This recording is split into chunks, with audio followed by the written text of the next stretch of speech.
Aujourd'hui on se retrouve pour un match indépendant et c'est un match, donc je vous ai déjà chroniqué un match de ce show qui est le chapter 95 de la Progress, Still Chasing, et là c'est le main event que je vous présente aujourd'hui. J'en ai parlé sur la chaîne Les Rebuts du Catch, un des premiers matchs de la Progress dont j'ai parlé parce que je voulais absolument parler. C'est un de mes catcheurs indépendants favoris, David Starr, qui affrontait la machine du circuit indépendant et la machine de WWE, Walter. Et vous avez vu que j'ai appelé cette vidéo le booking de génie. Je voulais l'appeler la bonne rage. Et après j'ai fait bon non, on va pas copier Sturi quand même. Ça serait des bisous à toi Sturi, mais ça serait copier Sturi, ça serait totalement con. Et je voulais trouver un bon truc, le booking de génie. Ça me semblait bien. Pourquoi la bonne rage? Pourquoi le booking de génie? Tout simplement parce que ce match est booké pas avec les pieds comme beaucoup ont pu critiquer. J'étais le premier à critiquer. J'ai vu les résultats en direct de ce match. Je fais mais quelle erreur de la Progress. Et tellement pas. C'est tellement du génie. Dans une année où David Starr a fait une année incroyable dans le circuit indépendant, où Walter a fait une année incroyable dans le circuit indépendant et à NXT UK et à NXT tout court, on ne pouvait pas faire perdre que ce soit Walter ou David Starr. C'était impossible. C'était dans l'idée où David Starr bat Walter ou Walter bat David Starr. Moi ça m'aurait dérangé sur la plus grande scène que je sais pas comment expliquer, mais que Walter perde son titre contre David Starr, je m'en fous, mais que Walter rebatte encore une fois David Starr, ça j'aurais un peu moins aimé. Et peut-être qu'il fallait garder Walter fort parce que c'est pas Walter qui se prend le pin, c'est David Starr si je me trompe pas.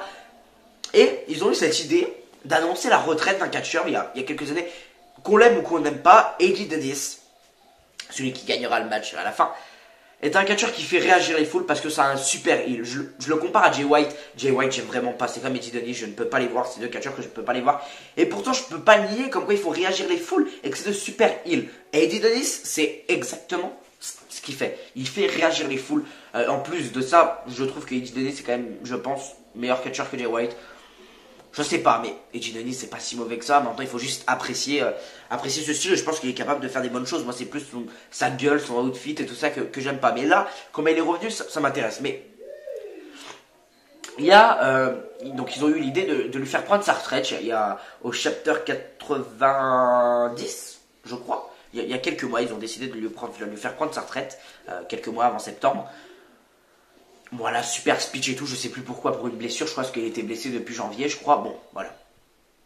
Moi j'ai du mal à croire que je fais, mais le mec, on n'est même pas au courant, quoi, et très peu de personnes en parlent, et il est très bon micro. Eddie Dennis, c'est très fucking bon micro, hein. Ça il faut le dire, hein. Je pense que c'est aussi pour ça qu'il est bien en avance, c'est qu'il est super bon micro, et ça va être un champion de transition pour moi. Mais voilà. Ce qui est important de noter là, c'est qu'ils l'ont fait prendre sa retraite. Déjà c'est du génie.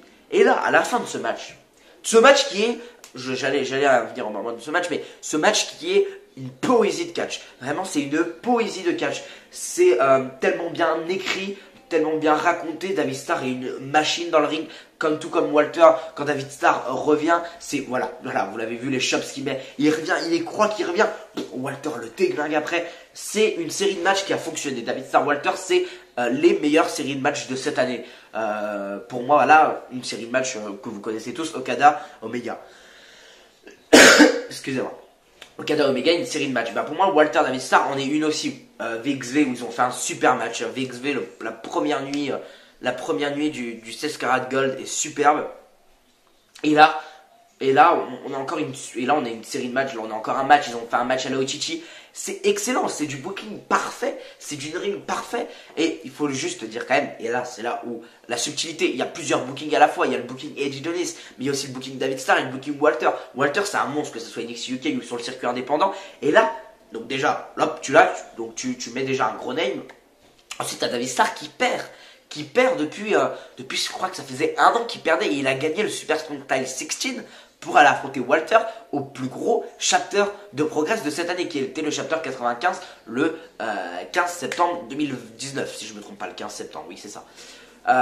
Mais voilà, c'est booking, donc il y a 3 bookings en un. Il y a le booking de Walter qui est excellent, que ce soit du côté de la Progress ou du côté d'NXT UK. Il y a le booking de David Starr en Indie qui est excellent, où le mec faisait que de paumer en Europe, en tout cas il faisait que de paumer, si je me trompe pas, en Europe. Il faisait que de paumer, le mec il paumait, jusque Super Strong Style 16 où il a battu tout le monde et il a gagné ce Super Strong Style 16 parce que c'était Walter et le Progress à la fin. Et le côté, le 3e booking qui est Eddie Dennis. Eddie Dennis qui est je prends ma retraite et fin de compte je reviens parce que j'ai un contrat que j'avais gagné l'année dernière. Je crois que le contrat il l'avait gagné en battant Mark Andrews dans un Chelsea match à Halo Wembley. Je suis pas sûr, hein. Non, parce que Halo Wembley ça date déjà d'il y a 2 ans. Je suis pas sûr. Non, ça date d'il y a 1 an. Oui, je crois que c'est ça. Je crois que c'est le contrat qu'il avait gagné à Halo Wembley. Je suis pas sûr, hein. Dites-moi si je me trompe, mais je crois que c'est le contrat qu'il avait gagné à Halo Wembley. 3 bookings mis en un pour un match. Un main event du plus gros chapter de la Progress. C'est incroyable. Incroyablement incroyable. C'est du génie. C'est pourquoi je dis du booking de génie. Et c'est de la bonne rage. Ce que je vais vous montrer. Je vais vous montrer la fin de ce match où Eddie Dennis arrive. Donc là c'est ça. Donc là, hop. J'accélère un peu quand même. L'arbitre va se prendre un bump, un ref bump. Donc il va avoir un ref bump de l'arbitre. Donc j'avance, voilà. Il va avoir un ref bump très bientôt. Je crois. Ah bah il y a eu le ref bump parce qu'il est tapé avec la ceinture, je suis trop con. Il y a eu le ref bump. Excusez-moi. David Starr fait sa finition. Et là il voit qu'il y a un ref bump. Il va chercher l'arbitre. Bon ça c'est un peu long, hein, voilà. Je vais vous décrire et je vais vous dire ça en même temps. Mais donc il va chercher l'arbitre. Donc oui, il va se diriger vers la scène, il va dire venez, faites venir un nouveau arbitre. Et c'est pas un arbitre simple qui va venir, c'est, voilà, et là c'est un arbitre qui va venir, un peu tiré, on voit qu'il a été propulsé, et c'est fucking Eddie Dennis qui vient. Avec un contrat et avec sa tenue de catch. Et en gros il dit dans une promo comme quoi, il a gagné ce contrat il y a 1 an, qu'il avait le droit de l'encaisser partout, qu'en fait il avait pas pris sa retraite, il venait juste encore plus psychopathe qu'il est déjà, et qu'il revient avec quelqu'un. Et là, c'est là où FCU, je crois, si je ne me trompe pas, l'équipe avec Mark Andrews est de retour. Mark Andrews qui fait un fucking heel turn. Il y a tellement de génie là-dedans, parce que Mark Andrews et Eddie Dennis s'étaient engueulés, où ils avaient fait un Chelsea match à Hello Wembley. Là, Mark Andrews vient aider. Mark Andrews vient aider Eddie Dennis. C'est excellent. La pop qui se prend aussi Mark Andrews quand il enlève son bonnet là il y a une pop de dingue. Mais voilà, c'est limite 4 bookings en même temps quoi. C'est du génie. C'est vraiment trop bien. Et là il fait le pin sur David Starr. 1, 2, 3, il devient champion. Eddie Dennis est champion Progress à l'heure actuelle. Pour moi c'est un champion de transition. C'est là où le booking est intelligent, c'est que c'est pour mettre David Starr. Mais c'est juste pour pas terminer l'histoire entre David Starr et Walter, une histoire qui doit jamais se terminer. C'est pour ni dire David Starr a battu Walter, Walter a battu David Starr. Non, juste Eddie Dennis a battu David Starr. Point. Et je pense que David Starr va prendre le titre à Eddie Dennis très prochainement. Parce que pour moi, David Starr c'est une source sûre, il faut le mettre champion Progress. C'est un mec, un catcheur incroyable. Vraiment, David Starr, je le vois en janvier. Je suis très pressé de le voir. Donc voilà pour ce match qui est du génie.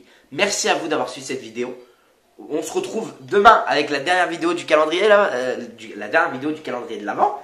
Je vous souhaite un joyeux Noël parce que ce soir c'est le réveillon et demain c'est Noël, donc je vous souhaite un joyeux Noël à tous, un joyeux réveillon.